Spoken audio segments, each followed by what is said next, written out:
I think I know why Rick Flag had a bigger DCU heel turn than John Cena. I think I finally figured out why Rick Flag's heel turn in Peacemaker Season 2 feels so much darker and more disturbing than anything John Cena's Peacemaker ever did. And trust me, that's saying something for a guy who once literally wore a toilet seat on his head and called it justice. But here's the thing, I don't think Rick Flag's sister just snapped. No, what if he never had a choice? Because the deeper I dig, the more it feels like something, or someone, rewrote his entire moral code from the inside out. Welcome back to Breakdown Epic, I'm Sophia, and today, we're pulling the trigger on one of the DCU's most confusing transformations, Rick Flag Sir's descent from morally gray soldier to something almost unrecognizable. And no, this isn't just about revenge, this is about control, mind control, cosmic control, the kind that makes your free will a myth. Let's start where everything went sideways. Peacemaker Season 2. Rick Flag Sir was always the rules first, emotions later kind of guy. A man of discipline, honor. Even when Waller played dirty, he still believed in the mission. But this new version, the one smiling while sacrificing IRGU's agents, the one working with Lex Luthor after spending an entire project despising him, that's not Rick Flag. That's a puppet. And the real question is, who's pulling the strings? Because let's be honest, the DCU doesn't make mistakes like that. Not under James Gunn. When something feels off, it's not sloppy writing, it's foreshadowing. Think about it. Why would Gunn, a director obsessed with character depth, turn one of the DCU's few moral compasses into a borderline villain? Unless it was meant to unsettle us. Unless it was the start of something bigger, something darker. Remember that moment when Peacemaker confronts Flag about exiling him to salvation? That haunted look in Rick's eyes before he locks Chris Smith out. It wasn't anger. It was like watching a man possessed, aware that something inside him isn't his anymore. That single second was the key, the giveaway. Because what if the Rick Flag we saw wasn't entirely Rick Flag anymore? See, this is where the forbidden knowledge part kicks in. In DC Comics, there's a storyline called Salvation Run. Waller and Flag ship off the world's worst villains to a planet they believe is uninhabited. But here's the secret. It isn't. It's Apocalypse territory. Darkseid's playground. And in that story, everyone who lands there is being watched, tested, controlled. So when the Peacemaker finale revealed that the planet they called Salvation echoed that same comic storyline, and that we heard monstrous sounds coming from its depths, it stopped being a simple Easter egg. It became a warning. If you've watched my Superman breakdown, you already know how Gunn plants cosmic threads years before they bloom. The Baravia invasion, Hawkgirl's kill, the Justice Gang fallout, every single one of those was a stepping stone. And now Salvation is next. I'll be honest, when I first saw Rick grinning alongside Luthor Corp agents, I thought, no way. Not him. Not the guy who literally built his career distrusting people like Lex. But then I rewatched it, slowed it down, watched the body language, and here's what I noticed. The laugh, not the sound, the timing. It happens right after the quantum chamber flares up. Right after that massive energy pulse washes over everyone. Coincidence, or contact? Because if the interdimensional gate they were opening led to Apocalypse, and if Flag was exposed to that energy before anyone else, then maybe the man we saw smiling wasn't smiling of his own will. Maybe that was Darkseid's will. And here's where things start spiraling. Rick's decisions in Superman already hinted at unease. He didn't trust Lex. He didn't trust Metas. But he still believed in the mission. Then suddenly in Peacemaker, he's building a meta prison on a dimension run by literal monsters. That's not evolution. That's infection. You know what else is weird? The way Flag keeps talking about purging the infection of power. It's almost religious. That's not military talk. That's doctrine. Indoctrination. And who's the DCU's greatest indoctrinator? Darkseid. If you know your DC lore, you know what comes next. The anti-life equation. The ability to erase free will, to make you believe obedience is happiness, to make you want to serve. Now tell me that doesn't sound exactly like what's happening to Rick Flag. He isn't angry anymore. He's calm, cold, certain. The same eerie certainty every Darkseid servant has before they break. And honestly, that's what makes this twist more terrifying than Peacemaker's entire redemption arc. Because Chris Smith chose to be who he was. Flawed, confused, violent human. Rick Flagstern, on the other hand, didn't choose. He was chosen. And that changes everything. But let's pause here, because I want to hear from you. Do you think Rick Flag's behavior was natural character development, or are we watching the first signs of the new gods manipulating humanity from the shadows? Drop your theory in the comments. And while you're at it, if you live for these DCU deep dives and don't want to miss the hidden connections James Gunn keeps burying between Peacemaker, Superman, and Creature Commandos, hit that subscribe button right now. Seriously, it's the one click that guarantees you'll never be 5 steps behind in a universe that's playing chess while everyone else is playing checkers. Alright, back to the evidence. In Creature Commandos, Flag worked alongside literal monsters, but look at that lineup: the Bride Weasel, G.I. Robot, Nina Mazursky, Eric Frankenstein, every single one of them a walking metaphor for humanity twisted by power, the perfect conditioning ground for someone like Darkseid. Because that's how he operates, through symbolism. He doesn't invade first. He infects ideas. So when Flag transitioned from leading the Commandos to commanding ARGS under Luthor Corp, that wasn't just a career move. That was assimilation. And here's where the DCU gets chillingly poetic. The man whose son died fighting for freedom is now building prisons for those who dare to be free.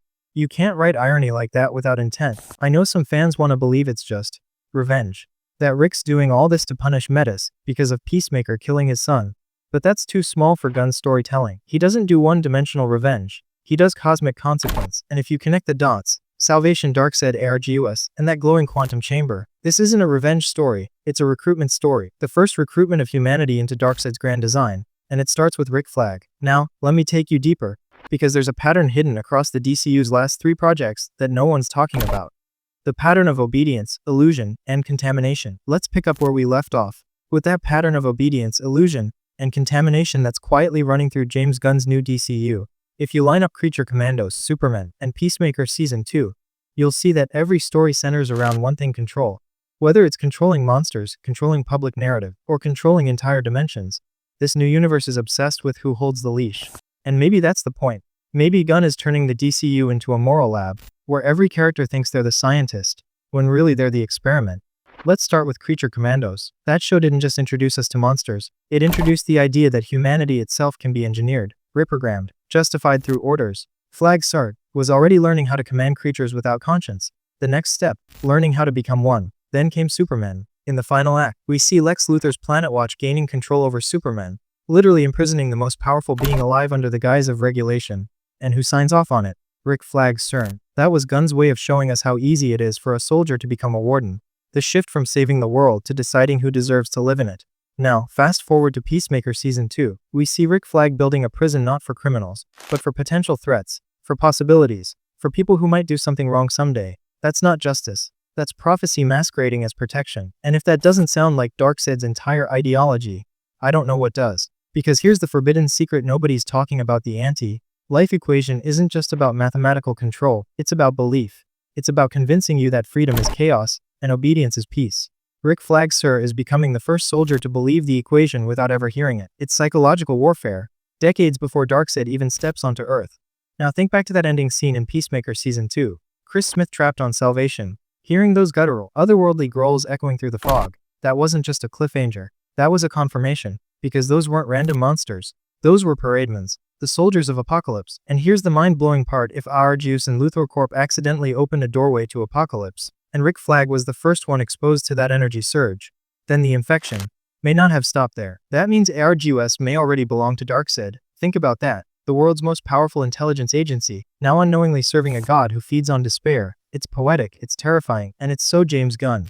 But here's where it gets even more twisted. The more you look at Rick Flag's dialogue, the more you realize he's not talking to people anymore. He's preaching. Listen carefully. When he says things like, "They will thank us for what we're about to do," or "Salvation requires sacrifice," those aren't tactical lines. Those are sermons.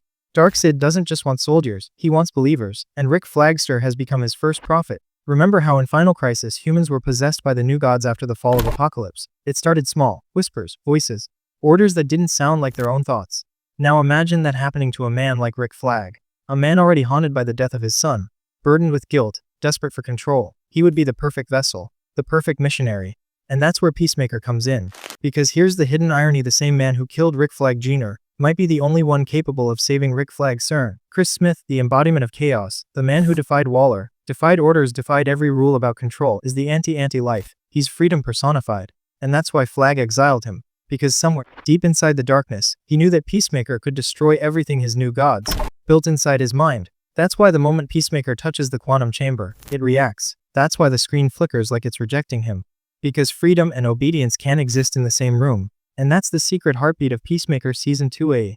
It's not about good vs evil, it's about freedom vs faith. Now, if this theory is right, we're about to watch James Gunn weave his most ambitious thread yet.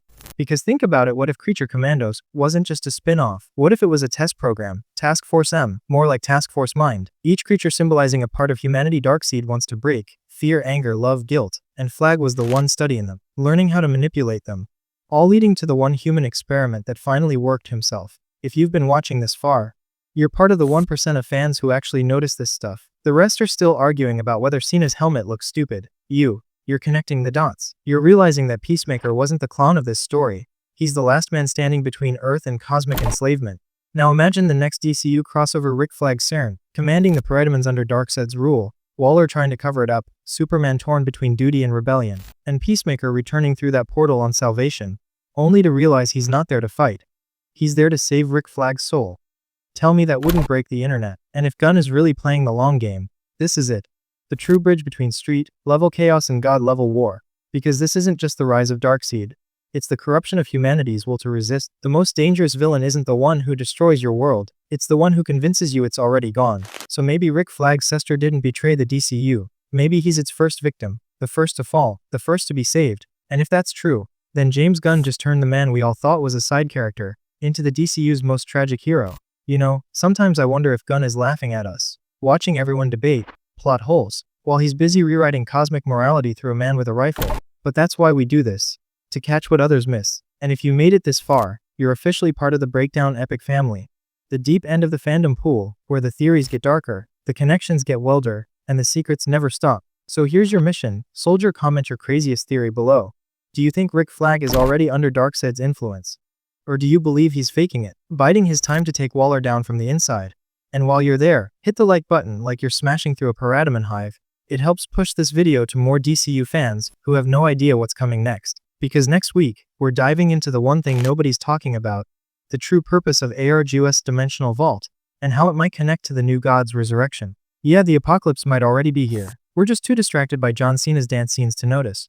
Until next time, I'm Sophia, this is Breakdown Epic. And remember, in the DCU, every smile hides a secret and every hero hides a ticking clock.